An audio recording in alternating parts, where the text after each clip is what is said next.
This week's work is coming from the energy booklet P1, the electronic copy of which you will find on SharePoint if you can't find your own one. Okay, so if we look at energy stores and systems to start with, no need to do mind maps this week. This is pretty straightforward.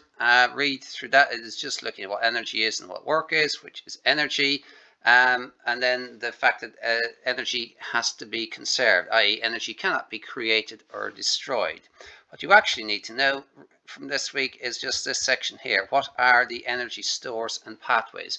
You need to remember the 8 energy stores: chemical, kinetic, gravitational, nuclear, elastic, thermal, magnetic, and electrostatic. So you can do question cards on name the 8 energy stores. I don't need to see evidence of that this week. And the pathways are how energy is transferred between those energy stores. So for example, if you were to open the door, that requires a force, a pushing or a pulling force. So that would be the chemical energy in your muscles via the mechanical pathway to kinetic energy, since the door is now moving. If you're heating an electric kettle, it would be chemical energy from the, say, fossil fuel power station via the electrical pathway, because electricity is moving through the wires, to the thermal store in the element in the kettle. So basically, you just need to know the 8 energy stores and the 4 pathways.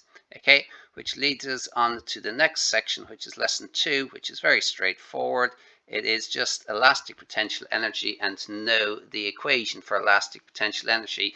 Luckily, this is one that you do not need to remember. It is given to you. Okay, just need to know the equation, how it works. Same process as always.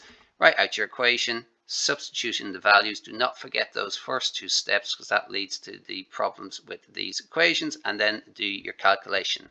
And it is that simple. Questions on Seneca and CGP to follow on these equations.